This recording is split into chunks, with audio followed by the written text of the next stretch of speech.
उजाले उनकी यादों की।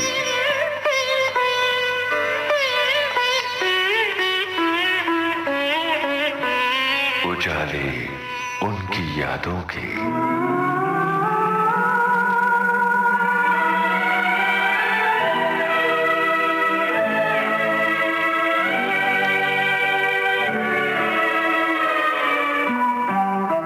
श्रोताओ, इस प्रोग्राम में आज हम आपकी मुलाकात करवा रहे हैं फिल्म जगत के जाने माने हास्य अभिनेता जगदीप से। आपसे बातचीत की है रजिया रागनी ने। दोस्तों, हमारे इस कार्यक्रम के जरिए आप हर हफ्ते नए सितारों से मिलते हैं, उनसे बातचीत करते हैं और फिर उनकी पसंद के खूबसूरत गीत भी सुनते हैं। आज जिस शख्सियत को हमने अपने यहाँ आमंत्रित किया है, उनके बारे में अगर मैं ये कहूँ कि वो आए हमारे विविध भारती के स्टूडियो में, खुदा की कुदरत है, कभी हम उनको और कभी अपने स्टूडियो को देखते हैं। जी हाँ, आज के हमारे मेहमान कलाकार हैं मशहूर और मारूफ हास्य अभिनेता जनाब जगदीप जी। नमस्कार जी, कैसे हैं आप? वालेकुम नमस्कार बिया, आप कैसी हैं? बिल्कुल बढ़िया, और आपके साथ बातचीत करके तो बहुत अच्छा लग रहा है। कैसा लगता है इतना प्यार, इतनी सराहना जब लोग देते हैं? और बस ऐसा लगता है, किसी शायर ने कहा है ना कि ज़बान खल्क को नक़ारे खुदा जानो, यानी जो आवाम कहते हैं, जनता कहती है, वो आवाज़ रब की होती है, उसकी रहमत की होती है। उसको सुनो, उसको जानो। तो बहुत शुक्र है उसका कि उसने इतना बड़ा मकाम दिया मुझे ज़िंदगी में कि इतने लोगों से बातचीत करता हूँ, उन्हें हंसाता हूँ। बहुत बड़ी बात है। एक शेर सुनिए इसी पर कि या तो दीवाना हंसे या तू जिसे तौफीक दे, वरना इस दुनिया में आकर मुस्कुराता कौन है। वाह वाह, बहुत बढ़िया। और वाकई मुस्कुराना और दूसरों को हंसाना बहुत मुश्किल काम है। मुश्किल भी है मगर बहुत मज़ेदार है। जो मुश्किल काम होता है उसमें बड़ा मज़ा आता है। अब आप जब पीछे मुड़कर देखते हैं, इतना लंबा सफर आपने तय किया है, तो कैसा लगता है कि इतनी जद्दोजहद, इतनी मेहनत के बाद आप इस मकाम पर आए हैं?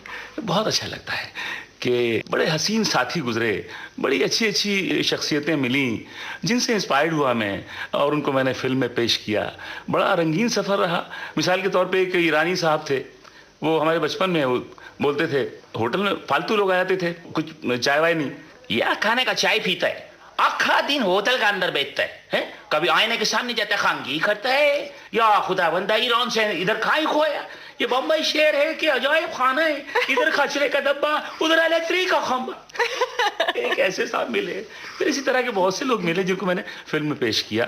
पारसी साहब मुझे मिले, खान पठान साहब मुझे मिले, वगैरह वगैरह। तो ये बड़ा अच्छा सफ़र था, और इस सफ़र को मैंने इंट्रोड्यूस किया आवाम में और उनको भी इंजॉय कराया। ऐसा भी एक शेर है कि मुश्किलें मुझ पर पड़ी इतनी कि आसान हो गई। वाह वाह।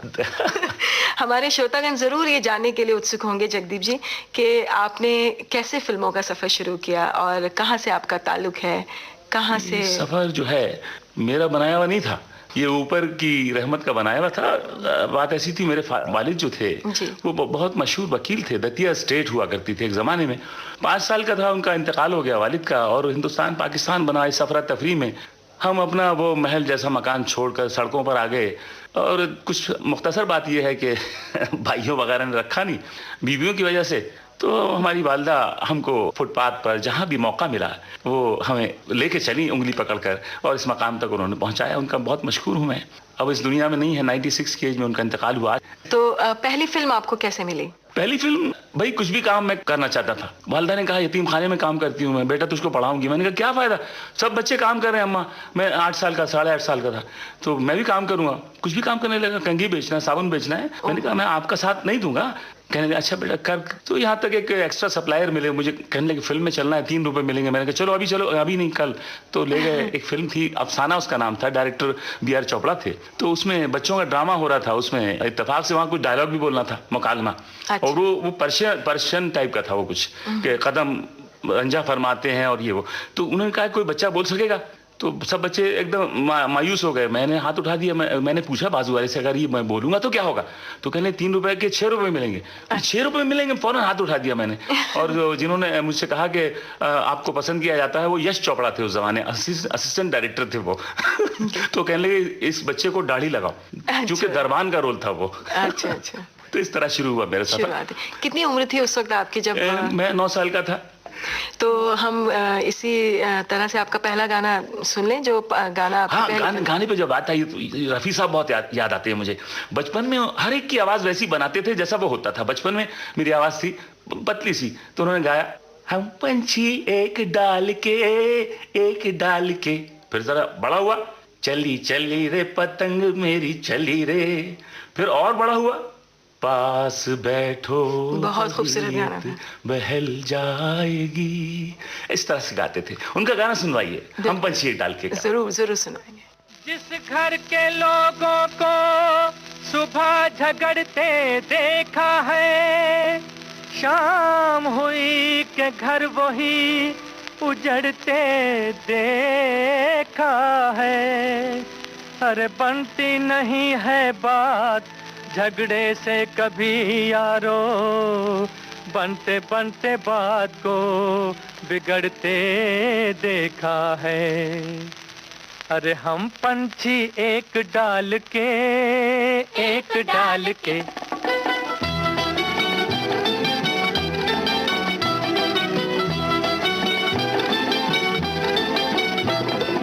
हम पंछी एक डाल के होए संग संग डोले जे संग संग डोले, संग संग डोले जे संग संग डोले। बोली अपनी अपनी बोले, बोली अपनी अपनी बोले, जी बोले जी बोले। हाँ संग संग डोले जी संग संग डोले, हम पंछी एक डाल के।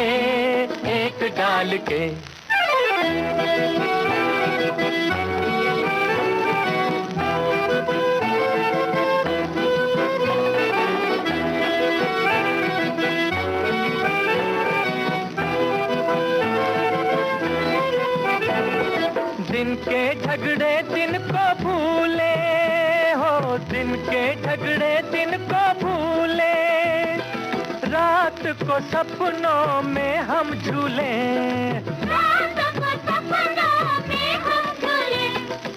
धरती छाना नीली चदरिया, मीठी नींदें सोले जी सोले जी सोले। हाँ संग संग डोले ये संग संग डोले, संग संग डोले ये संग संग डोले।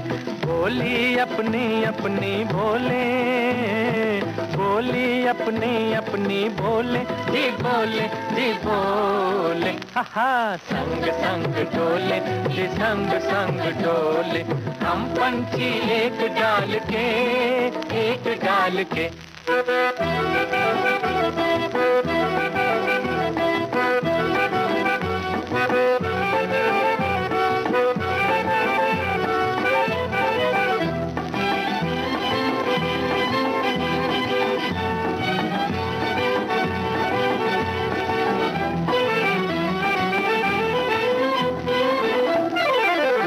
जगदीप जी, जिस वक्त आपने फिल्मों में कदम रखा, उस वक्त में तो औरतों का तो बहुत ही सख्त मुमानियत होती थी फिल्मों में आने के लिए, और यहाँ तक कि मर्दों के लिए भी ये लाइन अच्छी नहीं मानी जाती थी।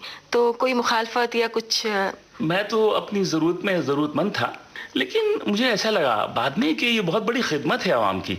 अगर अच्छी फिल्में बनाई जाएं जिनमें कुछ सीख मिले, हम अच्छा कुछ सीख सकें, तो ये तो बहुत बड़ा स्कूल है।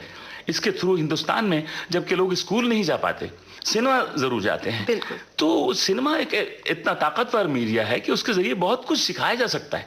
तो ये मैं तो समझता हूँ ये एक नेक काम है। हाँ, वो बदी हमेशा रही है, बुराई तब भी थोड़ी बहुत थी, अब ज्यादा है। अब ज्यादा। हाँ, तो अच्छे रहते हैं कीचड़ में जैसे कमल रहता है। हाँ, नहीं, अक्सर हम लोग पुराने आर्टिस्टों के इंटरव्यूज जब पढ़ते हैं तो उन्होंने हमेशा लिखा होता कि बड़ा मुश्किल स्ट्रगल होता था उस जमाने में, कि खाली पेट स्ट्रगल किया जाता था और बेंच पे सोया जाता था, चने खाए जाते थे। आजकल तो मीडिया बहुत एडवांस हो गया है, लोगों को बहुत सारे रास्ते मिल गए हैं, टेलीविजन है, एड फिल्म्स है और एल्बम्स हैं।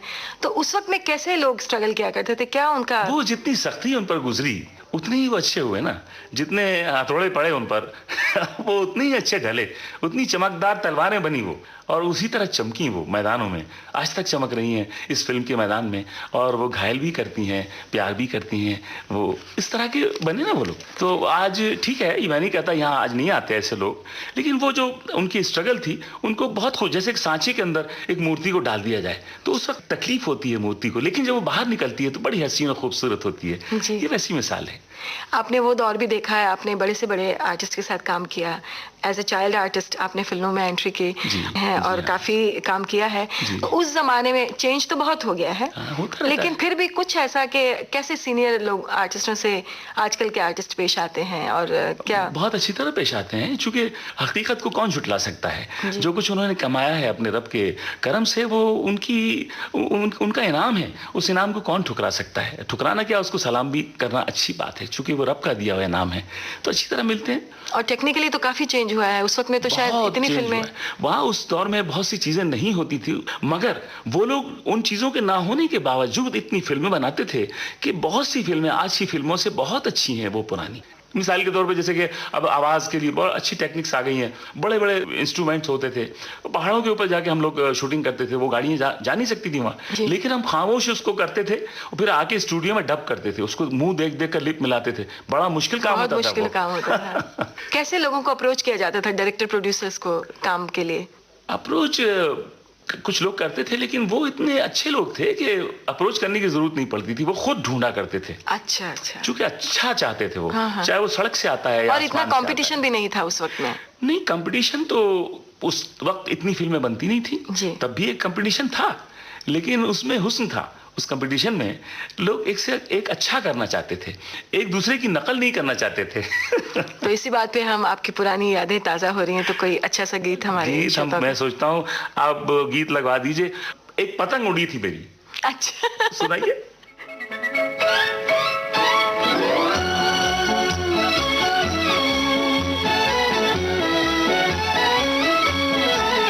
चली चली रे पतंग मेरी चली रे, चली चली रे पतंग मेरी चली रे, चली बादलों के पार होके डोर पे सवार, सारी दुनिया ये देख देख जली रे, चली चली रे पतंग मेरी चली रे।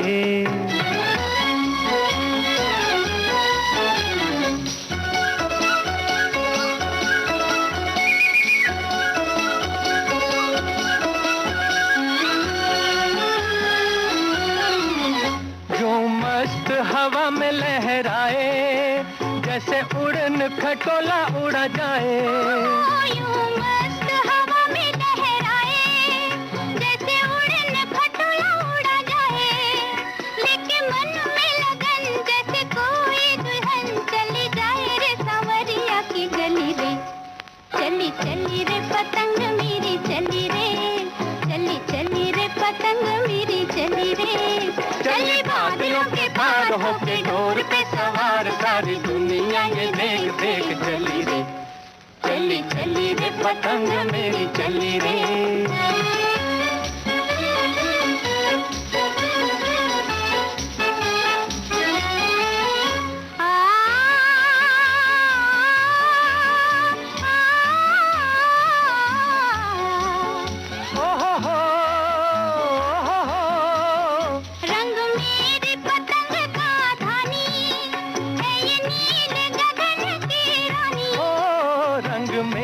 पतंग का धानी है ये नील गगन की रानी, बाकी बाकी है उठान है उम्र भी जवान, लागे पतली कमर बड़ी भली रे, चली चली रे पतंग मेरी चली रे, चली चली रे पतंग मेरी चली रे, चली बादलों के पार होके डोर पे सवार, सारी दुनिया ये देख देख चली रे, चली चली रे पतंग मेरी चली रे।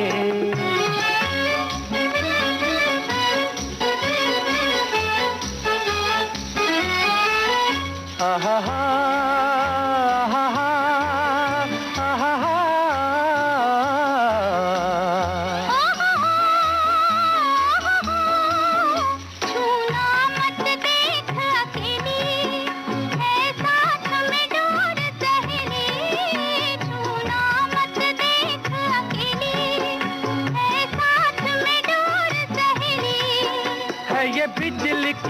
रफ्तार बड़ी तेज है, कटार देगी काट के रख दिल जली रे।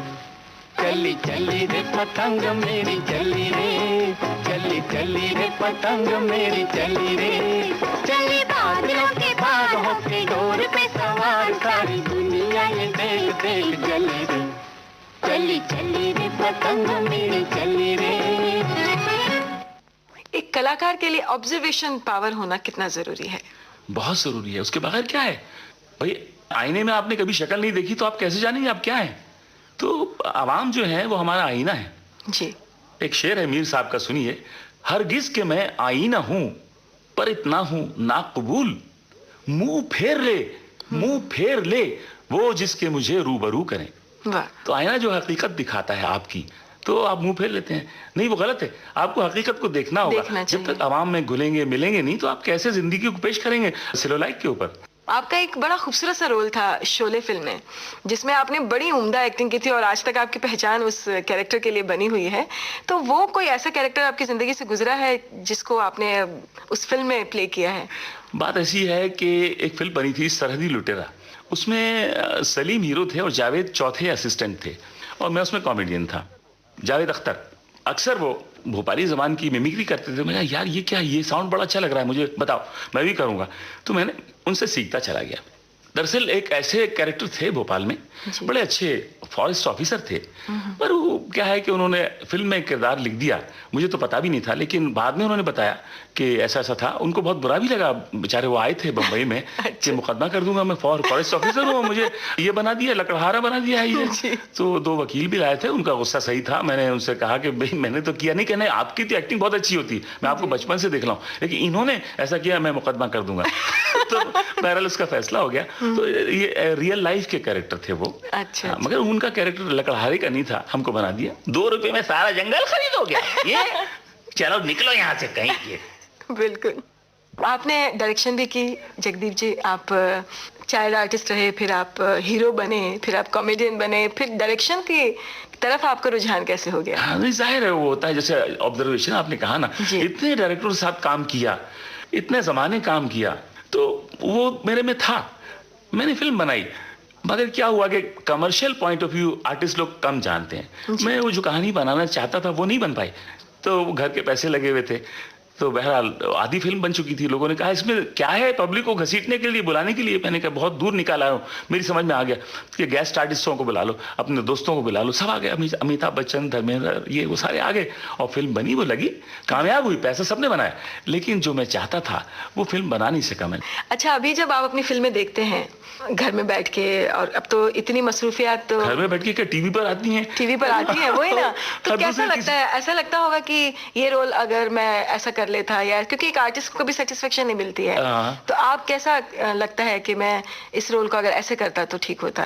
नहीं, मुझे कभी ऐसा लगा नहीं। मुझे ऐसा लगा कि मैंने वाकई सही किया। ये वो बात है। ये एक दूसरी बात है, चूंकि आज के माहौल में जो देख रहा हूँ, मुझे लगता है यार हमने उससे अच्छा किया था यार। अब जो कर रहे हैं कुछ लोगों की बात कर रहा हूँ, तो लगता है कि यार हम बहुत अच्छा कर चुके थे, ये काम जो अब दोबारा कर रहे हैं वो। तो ये बात है कि तसल्ली नहीं होती थी हमको एज एन आर्टिस्ट, वो सही बात है। ये आपका कहना सही है। आजकल की कॉमेडियंस के बारे में आपका क्या ख्याल है? क्योंकि आजकल तो हीरो ही कॉमेडी कर लेते हैं, इतना स्कोप नहीं रहता एक कॉमेडियन के लिए। अब मैं आपको बताऊं कि देखिए मेरी आवाज खराब हो गई थी, ये भी कॉमेडी है। एक फिल्म में उसकी डबिंग करनी थी, फिर से आवाज भरनी थी, आवाज बैठी हुई थी मेरी ऐसा कुछ। तो प्रोड्यूसर कहने लगे भैया मैं मर जाऊंगा अगर आपने डबिंग नहीं की। तो मैंने कहा मेरे इसी में कर दूं डबिंग? कहने लगे चलेगा ये भी।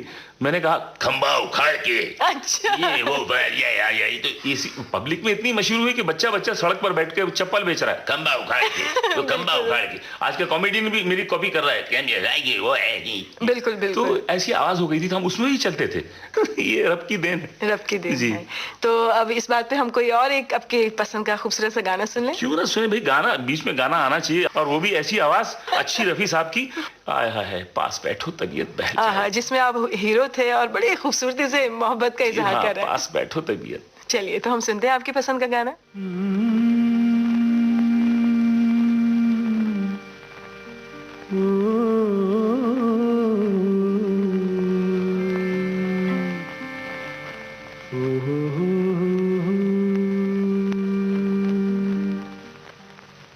पास बैठो तबीयत बहल जाएगी, मौत भी आ गई हो तो टल जाएगी। पास बैठो तबीयत बहल जाएगी, मौत भी आ गई हो तो टल जाएगी।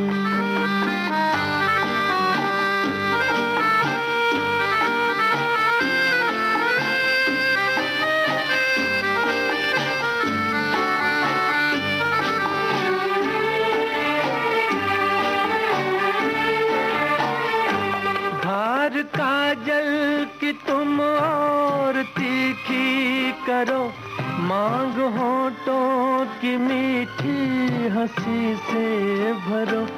जिंदगी झूमने पर मचल जाएगी, मौत भी आ गई हो तो टल जाएगी।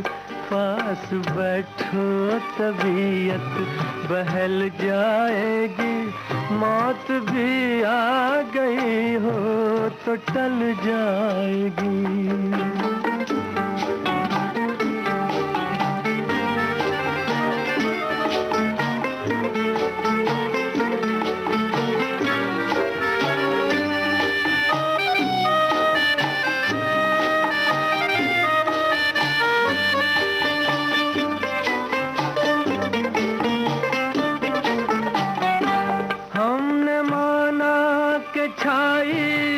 काली घटा गोरे गालों से गेसू हटा दो जरा, इस अंधेरे में एक शम्मा जल जाएगी। मौत भी आ गई हो तो टल जाएगी। पास बैठो तबीयत बहल जाएगी, मौत भी आ गई हो तो टल जाएगी।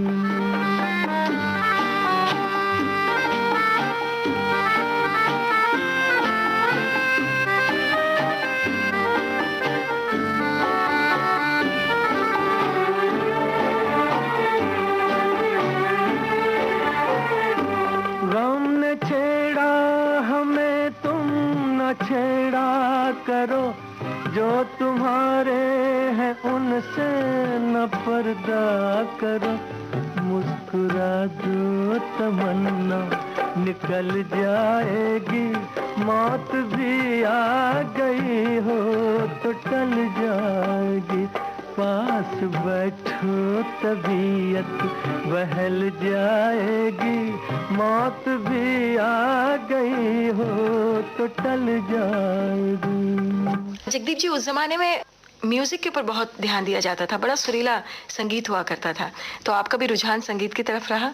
हाँ, बहुत रहा, क्योंकि आर्ट का संगीत का तो चोरी दामन का साथ है ना। और वो देखिए, मैं आपको एक वाकया सुनाता हूँ। नौशाद साहब ने मुझे बताया था कि एक गाना था, प्यार किया तो डरना क्या।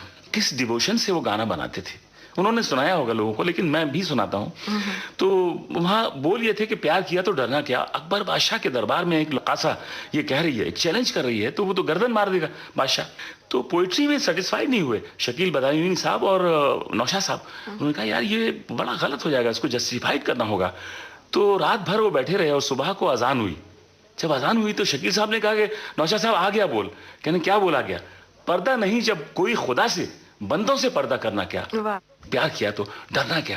तो जब वो लिखने वाले, जब बनाने वाले इतने डिवोशन से गाने को बनाते थे तो जस्टिफाइड भी होता था, दिलों को लगता भी था और कहानी सच्ची भी होती थी। और उसी तरह का शॉट भी लिया आसिफ साहब ने कि जब वो कहते हैं कि पर्दा नहीं जब कोई खुदा से, जब वो कहती रकासा तो बादशाह अकबर जो है सर झुका लेते हैं। देखिए ये भी था ना। और बहुत खूबसूरत सिचुएशंस के ऊपर गाने होते थे। आजकल की तरह नहीं कि कहीं भी गाने कहीं भी पिक्चराइज कर। गाना जो था वो कहानी को आगे बढ़ाता था, गाना बोलता था कहानी से बेहतर गाना बोलता था कहानी को। बिल्कुल, ये बात तो है। आपकी फैमिली के बारे में कुछ बताइए हमें कि आपके बच्चे भी इस लाइन में हैं। हाँ, जावेद जाफरी, नावेद जाफरी, उनका प्रोग्राम पब्लिक को बहुत पसंद है और एक अच्छा काम है, इट्स वंडरफुल। अच्छा, कहा जाता है कि एक जो मशहूर कलाकार होता है उसकी पर्सनल लाइफ कुछ नहीं होती है, शोहरत की कीमत चुकानी पड़ती है। इस बात से आप कहाँ तक सहमत हैं? ठीक है, कुछ अगर ऐसा होता भी है तो इट्स बट नेचुरल। दुनिया में तो न जाने क्या क्या हो रहा है, ये तो बहुत मामूली बात है। क्या क्या दर्दनाक दास्तानें हम सुनते हैं, फिल्मों में देखते हैं, कहानियां पढ़ते हैं, हकीकतों में जाते हैं, ये तो कुछ भी नहीं है। It's okay. मगर हम इतनी अच्छी दुनिया में हैं, कला की दुनिया में हैं, ये बड़ा करम है मालिक का कि हम बहुत से लोगों को उनका मनोरंजन करते हैं। नहीं, लेकिन कई बार ऐसा होता है कि इतना ज्यादा पर्सनल लाइफ में लोग झांकने की कोशिश करते हैं कि कई कलाकारों की पर्सनल लाइफ ही डगमगा जाती है, कई अफेयर्स जोड़ दिए जाते हैं। आपके साथ तो कोई ऐसा वाकया नहीं हुआ? अरे नहीं, ठीक है, ये तो एक कला की दुनिया है। इसमें क्या है कि एक फूल से टकराता भी है, ऐसा होता है, ठीक है। That's but natural.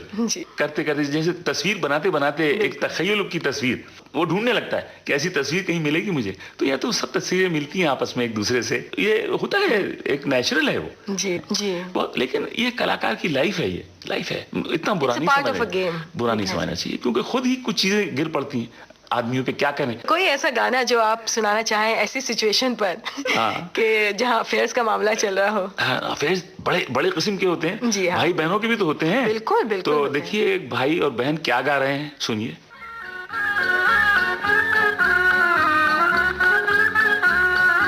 वो दूर जो नदियाँ बहती है वहाँ एक अलबेली रहती है। वो दूर जो नदियाँ बहती है वहाँ एक अलबेली रहती है। सुन भैया वही मेरी भाभी है, गोरा मुखड़ा है गाल गुलाबी है, गोरा मुखड़ा है गाल गुलाबी है।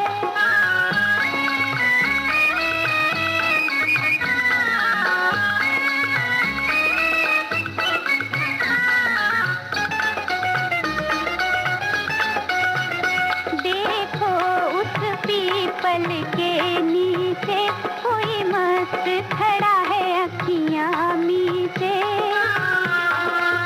हो देखो उस पीपल के नीचे कोई मस्त खड़ा है अखियाँ मीचे। मत देख उठा के ले जाएगा, तुझे अपना बना के ले जाएगा, तुझे अपना बना के ले जाएगा।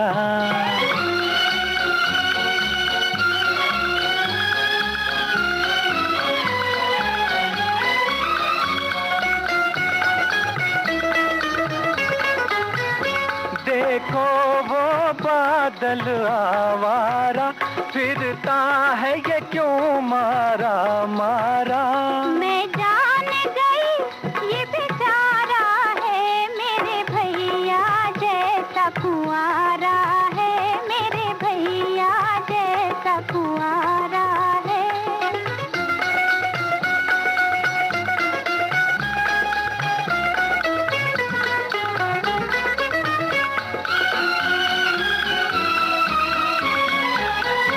वो पंछी जो उड़ता जाता है, मीठी धुन में कुछ गाता है। कहता है तू भी घर जाएगी, फिर भैया को याद न आएगी, फिर भैया को याद न आएगी।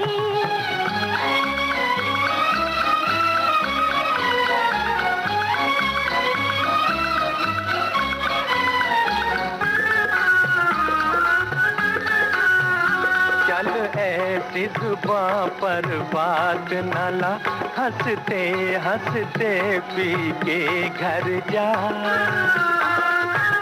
चल ऐसी जुबां पर बात न ला, हंसते हंसते पी के घर जा। तेरी राखी की लाज निभाऊंगा, जीते जीना तुझको बुलाऊंगा, जीते जीना तुझको बुलाऊंगा। इतना लंबा सफर तय किया है अभिनय के क्षेत्र में, कोई ऐसे वाकये जो आप हमारे श्रोताओं के साथ शेयर करना चाहते हो, पुरानी यादों में जाना चाहते हो? हाँ, पुरानी यादों में आर्टिस्ट भी हैं, डायरेक्टर भी हैं। मिसाल के तौर पे गुरुदत्त जी, मैंने उनकी फिल्म में काम किया था। पहली फिल्म उनकी पहली फिल्म नहीं थी, उनकी खुद की अपनी पहली फिल्म आर पार उसका नाम था, उसमें काम किया। मेरा एग्रीमेंट उसमें ₹2,500 का था और जानी वाकर साहब का ₹1,000 का एग्रीमेंट था। जी। वो इसलिए कि मैं चाइल्ड आर्टिस्ट बहुत मशहूर था। अच्छा अच्छा। तो बहरहाल वो आर पार में काम किया, रोज वो मुझे अपनी गाड़ी में ले जाते थे और चैम्बूर के स्टूडियो में शूटिंग होती थी। वहाँ क्या हुआ कि एक दिन श्यामा बहुत मसरूफ एक्ट्रेस थी उस जमाने की, तो वहाँ सेट गीला हो गया। जी। लगता है कपड़े का, लकड़ी हाँ, का। बिल्कुल, बिल्कुल। बरसात हुई तो आउटडोर में शूटिंग हो रही थी, वो गीला हो गया। तो मूर्ति ने, कैमरामैन ने कहा कि गुरुदत्त ये क्या करें, कैसे शूटिंग करें। तो ये कैसे डायरेक्टर थे कि जहाँ काम नहीं कर सकते उस काम को कैसे चलाना, कैसे आगे बढ़ना लेकर। तो उन्होंने कहा कि ठीक है, कुछ सोचा उन्होंने। और वो हीरो होटल में आ रहा था, तो उन्होंने क्या किया, कैमरे के सामने 2 बर्नियां रख दी और उसके अंदर बिस्किट्स ऐसे सजा दिए खूबसूरत, और बीच में एक छोटी सी जगह रखी जिसमें से गुरुदत्त चल कर आते हैं होटल की तरफ। अच्छा। तो बिल्डिंगों को कवर कर दिया जो पानी में भीगी हुई भीगी हुई थी। इतना अच्छा कंपोजिशन कर दिया शॉट का कि शायद उन्होंने सोचा भी नहीं होगा कि वो ऐसा करेंगे। तो उनको गॉड गिफ्टेड भी मिलती थी बातें, और वो डिवोशन वाले लोग थे। मिसाल के तौर पे इन्हीं की शूटिंग हो रही थी आर पार में, तो एक गैराज में शूटिंग हो रहा था वो चित्रा सिनेमा के सामने दादर में। अच्छा। तो एक दिन शूटिंग हुई, पब्लिक को मालूम हो गया, सब गैरेज तोड़ना शुरू कर दिया लोगों ने। बुढ़ा था गैरेज वाला, कहना निकलो यहाँ से, बंद करो ये शूटिंग, मेरा नुकसान हो रहा है। तो गुरुदत्त जी ने कहा कि एक काम करो, राज खुसरा असिस्टेंट थे उसमें, और अबरार अलवी भी असिस्टेंट और राइटर भी थे, या किसी तरह इनको मनाओ 2 घंटे मुझको दे दें। तो कहने 2 घंटे में नहीं होगा गुरुदत्त, कैसे गाना करोगे ये। कहने मैं कर लूंगा, तुम 2 घंटे मांग तो लो इनसे। तो 2 घंटे की इजाजत ली उनसे, और उसके बाद में वो काफी देर सोचते रहे। और वहां एक गाड़ी खड़ी हुई थी, मोटर कार। कैमरे को अंदर रखा और एक जो खिड़की है वो उसमें दिख रहे हैं गुरुदत्त श्यामा, फिर दूसरी खिड़की में आते हैं, विंडशील्ड में आते हैं, पैन हो रहा है कैमरा। वो गाना ये था, सुन सुन सुन ओ जालिमा, प्यार हमको तुमसे हो गया। तो एक पैनिंग की उन्होंने, दूसरी पैनिंग की उन्होंने, एक अंतरा मुखड़ा मुकम्मल हो गया। उसके बाद कैमरे को ऊपर ले आए, पब्लिक को कवर कर दिया था गाड़ी से, और कैमरे को ऊपर ले आए, गाड़ी के ऊपर हैं दोनों। 2 घंटे में गाना कंप्लीट किया। आज वो गाना 10 दिन में नहीं कर सकते लोग। देखिए कैसे डायरेक्टर। अब देखिए विमल दादा, मैंने उनकी फिल्म में काम किया था, उनकी पहली फिल्म, उनकी भी पहली फिल्म नहीं थी, उनकी अपनी पहली फिल्म, विमल राय प्रोडक्शन की 2 बीघा जमीन। उसके लिए हम 3rd क्लास में कलकत्ता गए और 3 साढ़े 3 दिन में पहुंचे, माया की शूटिंग की। बड़े कहाँ काम रहे, ये बड़ी तकलीफ बनी, कम पैसों में थी। मेरा एग्रीमेंट 2,500 का था, बल्ला जी का एग्रीमेंट, बल्ला सानी का 5,000 का था। बहुत। उसके बाद में क्या हुआ कि जब फिल्म कामयाब हो गई, इंटरनेशनल बड़ा अवार्ड ये सब कुछ मिले, उसके बाद उन्होंने एक फिल्म बनाई नौकरी। उसमें मुझे मेहमान कलाकार के तौर पे कहा कि बेटा आप चलेंगे। मैंने कहा मेहमान कलाकार क्या होता है। कहने नहीं, गेस्ट आर्टिस्ट जैसे मीना कुमारी थी 2 बीघा जमीन में। मैंने कहा दादा मैं तो आपका बच्चा जैसा हूँ। नहीं चलो, प्लेन में कभी बैठे हो, हवाई जहाज में। मैंने कहा नहीं, कहा मेरे साथ बैठो। हवाई जहाज में ले गए। कभी 3rd क्लास में मैं गया था, हवाई जहाज में ले गए। एक छोटा सा शॉट था किशोर कुमार के साथ में, वही रोल लल्लू उस्ताद का। किशोर कुमार कहता है कि मैंने तुमको कहीं देखा है, इतना सा शॉट था। वो करके मुझे 5,000 रुपए के नोट बड़े बड़े उन्होंने दिए और फिर हवाई जहाज में वापस भेजा। ऐसे डायरेक्टर जो अच्छे इंसान भी थे। आपके को स्टार्स के बारे में कुछ बताइए, किन किन के साथ में आपने काम किया, क्या तजुर्बा रहा? काम किया, बल्ला सानी, दादा मुनि, अशोक कुमार, दिलीप साहब, मधुबाला, किन किन का नाम लूं, तकरीबन सबके साथ। एक ऐसा राही हूं मैं जो उन सब में से गुजर गया। जैसे आज गुरुदत्त की मैं बात कर रहा था, उनके गाने कितने अच्छे होते थे, कितने खूब। गाना सुनिए उनका, कभी यार कभी पार।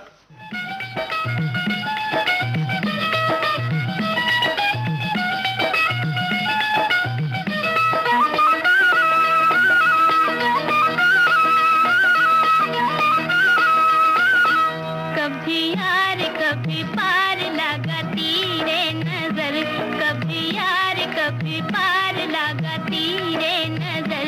सैया घोयल की और सुने मोरा जिगर, कभी यार कभी पार लगाती रे नजर, कभी यार कभी पार लगाती रे नजर।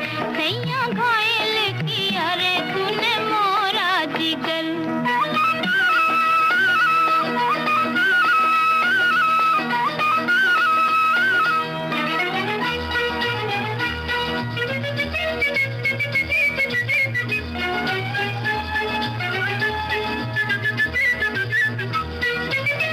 कितना संभाला मेरी दुल्हनों में खो गया,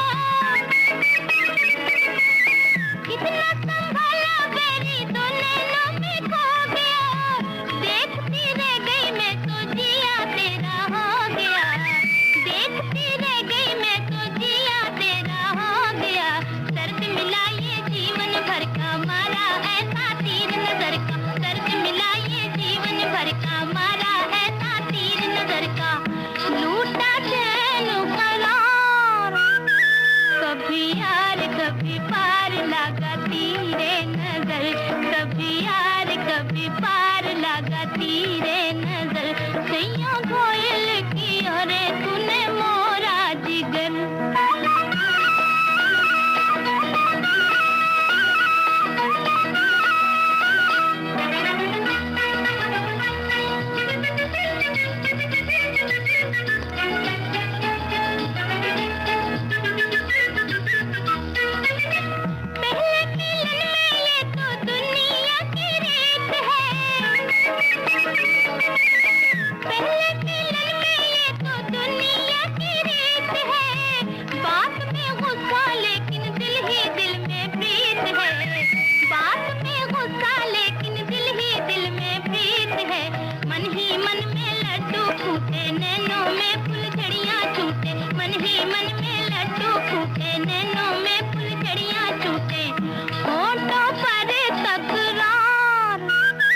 कभी यार कभी पार लगा तीरे नजर कभी यार कभी पार लगा तीरे नजर सैया कोयल की अरे तूने मोरा जिगर।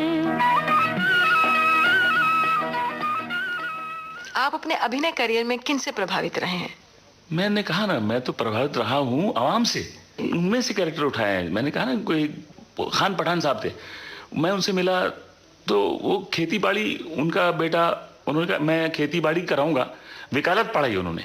अच्छा। हाँ, और वकालत पढ़ाने के बाद कहा कि नहीं, ये वकालत में भेजूंगा नहीं, तुम यहाँ बैठना समाज में और उनको समझाना। तो वो कहते थे मेरा बेटा जो है, मैं उसको क्या किया, मैं वकालत पढ़ाए मगर वो सीढ़ी चढ़ने को दिए नहीं मैं उसको।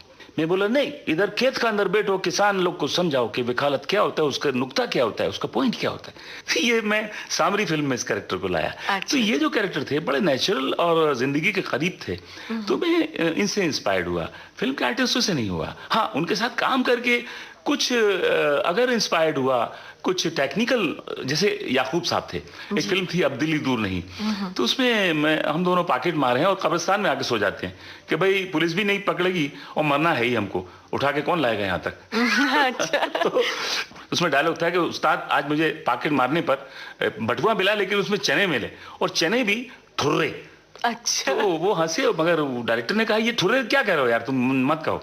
तो उन्होंने, याकूब साहब ने कहा नहीं नहीं, दिल्ली यूपी में लोग बहुत मजा लेंगे, इन्हें बोलने दो इस डायलॉग के ऊपर। उन्होंने कहा बोलो बेटा बोलो, और अच्छा किया तुमने रिहर्सल में बोल दिया। आजकल लोग टेक में ही बोल देते हैं, तो रिहर्सल करते थे हम लोग। अच्छा। तो रिहर्सल में बोल दिया, ट्यूनिंग होती थी ना, तो रिहर्सल में बोल दिया अच्छा किया तुमने, लेकिन जब तुम बोलोगे चने ठुर्रे, तुम मेरी तरफ देखना जरा सा कि मैंने कुछ गलत तो नहीं कह दिया, इस तरह देखना मुझे। अच्छा। तो क्या होगा कि ये जो गैप होगा तुम्हारा मुझको देखने में, पब्लिक का की जो हंसी है वो भरपूर मिलेगी तुमको। उसके बाद फिर मैं कुछ कहूंगा तो मैं पॉज लूंगा, तो क्या होता है कि हंसी नहीं तो दब जाती है, दूसरा जुमला आता है तो हंसी दब जाती है। तो वो लोग इतना भी जानते थे कि किस जुमले के बाद हंसी आएगी, उसको दबने मत दो, उभरने दो। तो और क्या होता है जब दो आर्टिस्ट सामने काम करते हैं तो उन लोगों का ट्यूनिंग बहुत अच्छी होनी चाहिए। अच्छी होनी चाहिए, वो उन लोगों में था उस दौर के, आज नहीं, आजकल के दौर में बहुत कम है, बहुत। सब अपने अपने डायलॉग्स बोलते हैं और बस। नहीं, वहां तो इनहेंस करते थे, उठाते थे सामने वाले को। क्या लेन देन की बात है ना ये, क्योंकि अगर सामने वाले का कैरेक्टर नहीं उभरेगा तो अपना कैरेक्टर भी तो वो होगा। तो पब्लिक चाहती है जो सीन को देखना, अच्छा देखना, तो उस पर जाते थे वो लोग, कहानी के अंदर चलते थे, कहानी बाहर अपने आप को नहीं दिखाते थे, कहानी को दिखाते थे, उन किरदारों को उठाते थे, तब मजा आता था। फिल्में आज भी अच्छी लगती। अच्छा, कॉमेडियन के लिए एक परफेक्ट टाइमिंग का होना बहुत जरूरी है। ये तो स्पेस में जैसे एक शटल स्पीड में निकल जाता है, इसी तरह मजाक निकल जाएगा।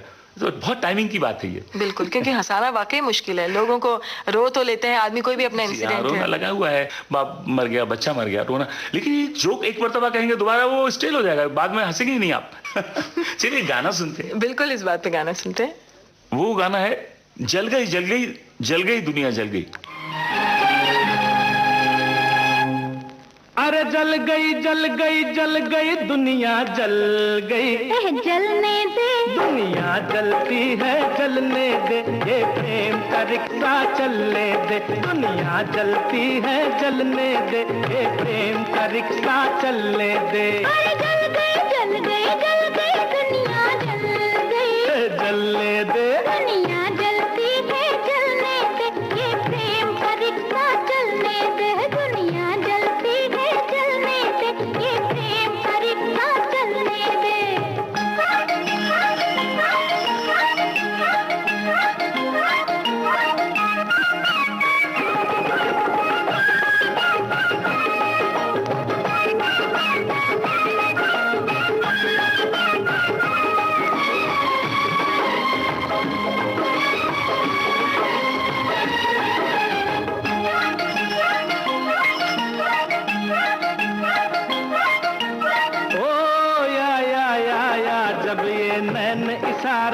करते हैं।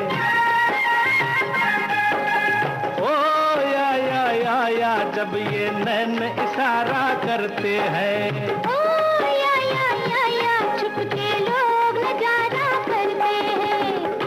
मजा भी लेते हैं, अरे वाह, खफा भी होते हैं, लोगों की जान निकलने दे। ये प्रेम का रिक्शा चलने दे, लोगों की जान निकलने दे। ये प्रेम का रिक्शा चलने दे। जल गई जल गई जल गई दुनिया जल गई, चलने दे, दुनिया जलती है जलने दे। ये प्रेम का रिक्शा चलने दे, दुनिया जलती है जलने दे, ये प्रेम का रिक्शा चलने दे।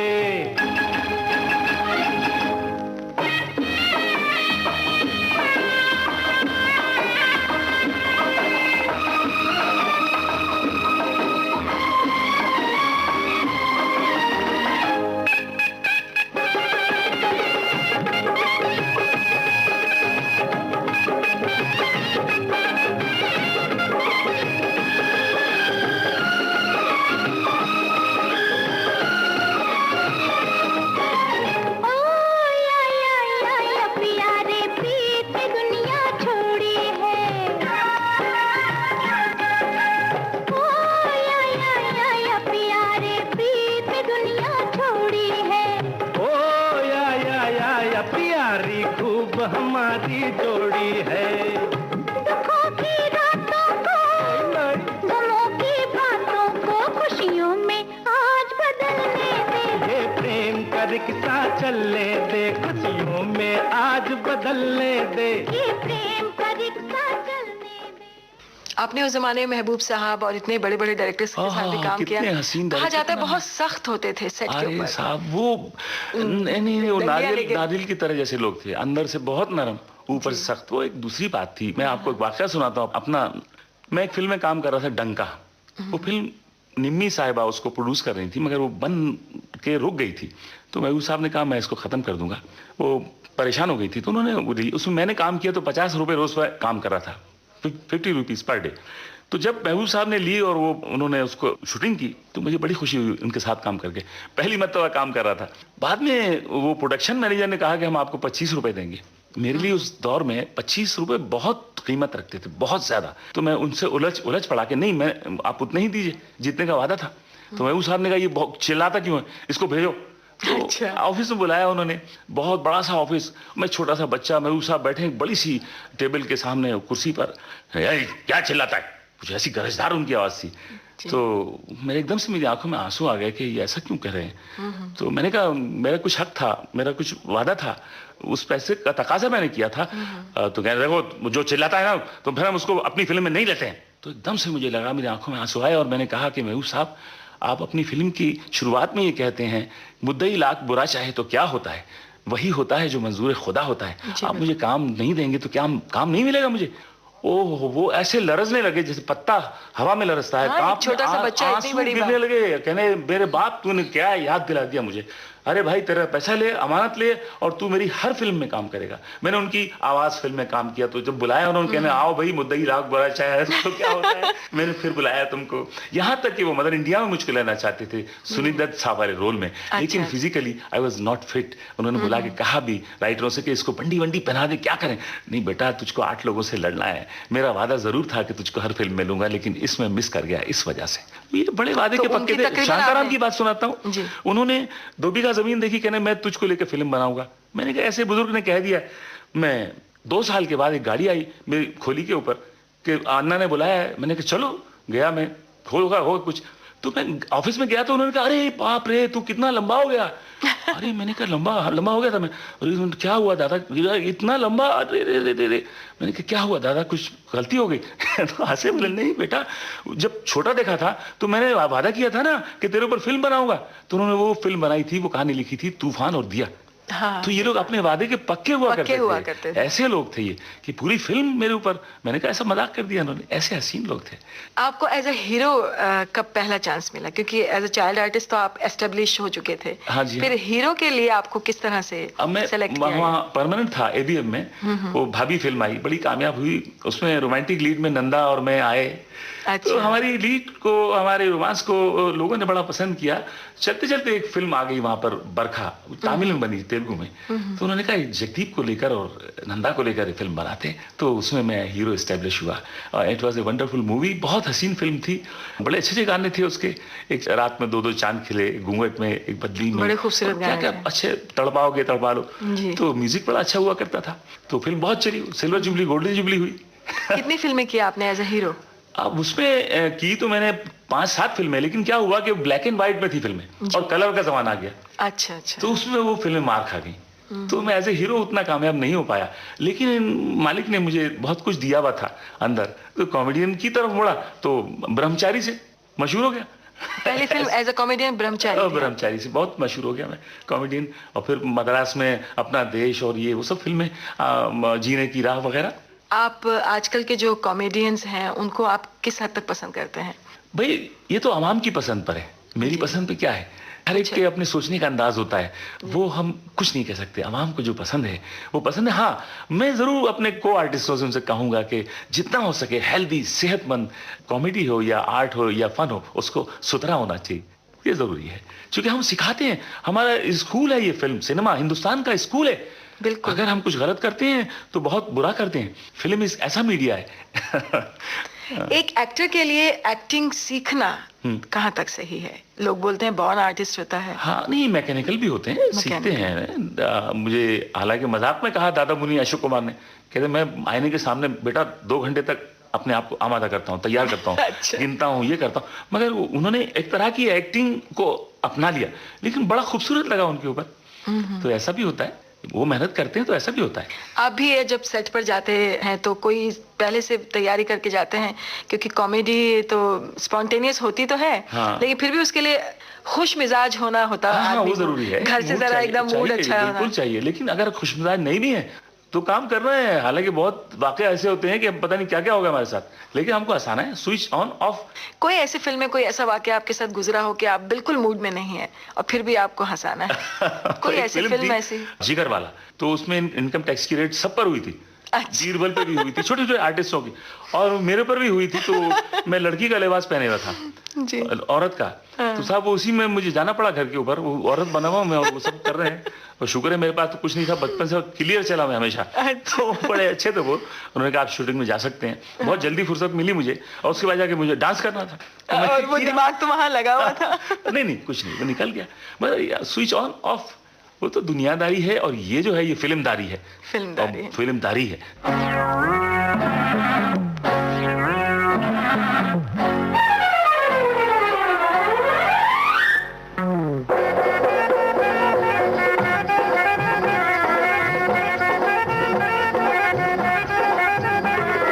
हाय हाय हाय हाय हाय हाय हाय, हो गई है मेरी भी उमंगे जवां। हाय हाय, अरे अब किसी के मिलन को तड़पती है जान। अरे रे रे रे रे रे, ये थाम ले अब कोई आके यूं मेरा हाथ। अरे ऐसा बोलना तो थोड़ा शर्मा के कह दूंगी मैं दिल की बात। तो क्या कहेगी उनसे? तो ये कहूंगी तुम्हें प्यार करती हूँ मैं। हाय, तू लड़की है क्या? तो ये कहूंगा तुम्हें प्यार करता हूँ मैं। हाय हाय, लड़का है क्या तू? तो ना कहूंगा तो क्या करूंगा रे? अरे क्या कहूँ अपने उनको, हाय हाय हाय, क्या कहूँ अपने उनको, मेरी बेबसी बड़ी मुश्किल में जा है फंसी।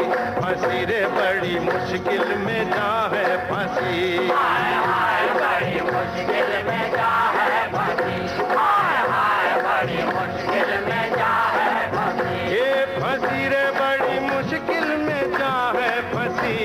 फंसी रे बड़ी मुश्किल में जा है फंसी। हाय हाय, बड़ी मुश्किल में जा है फंसी।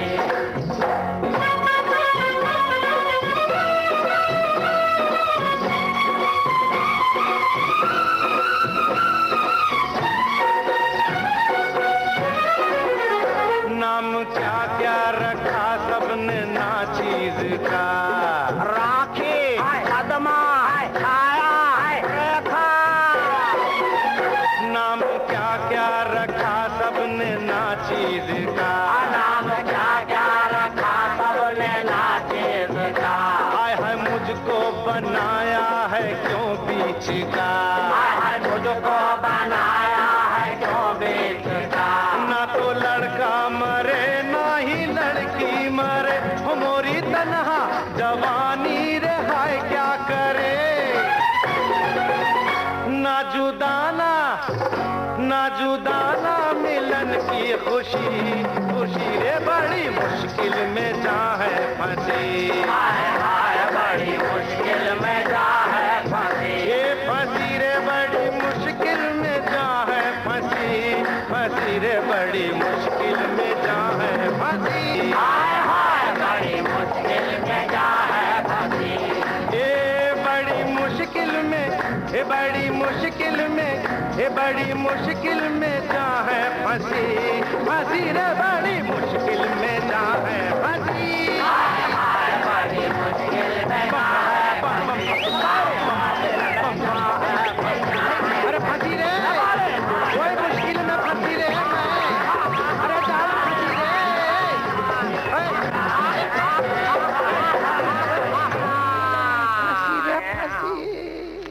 आपकी फिल्म जो शोले बहुत मशहूर हुई थी, उसके डायलॉग्स लोगों को आज भी याद हैं।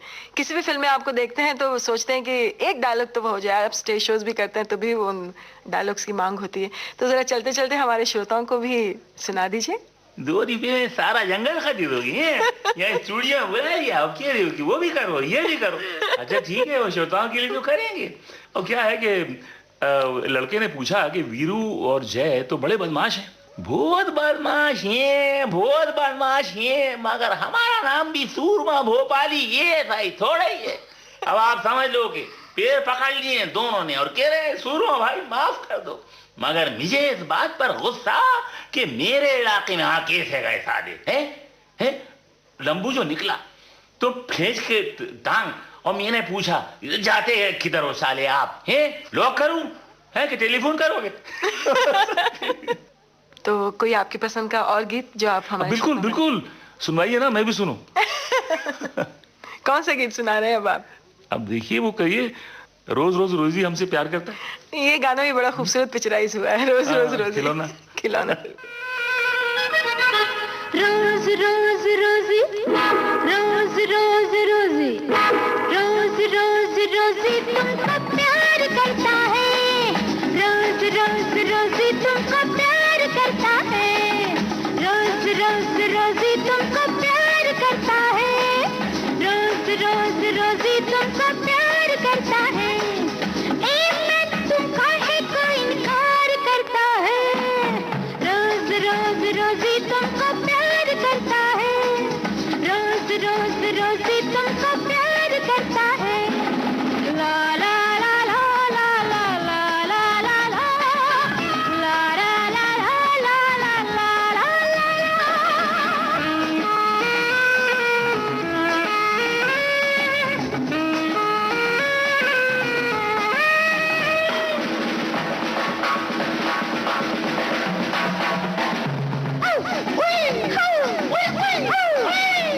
Come let us dance. This is romance. Come let us dance. This is romance.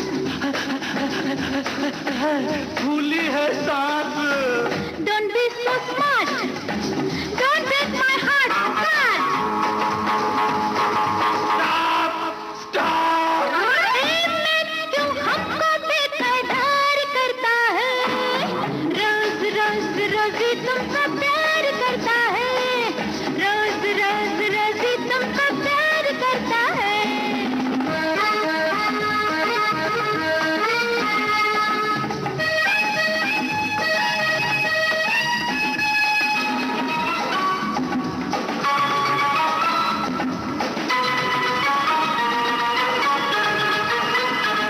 One, two, three, four.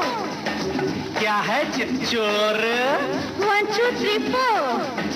क्या है Chitchor, You sing like Kishore, but शादी का date. Oh yes September 8, Oh, very late. Darling wait, मैं क्यों हम पे अत्याचार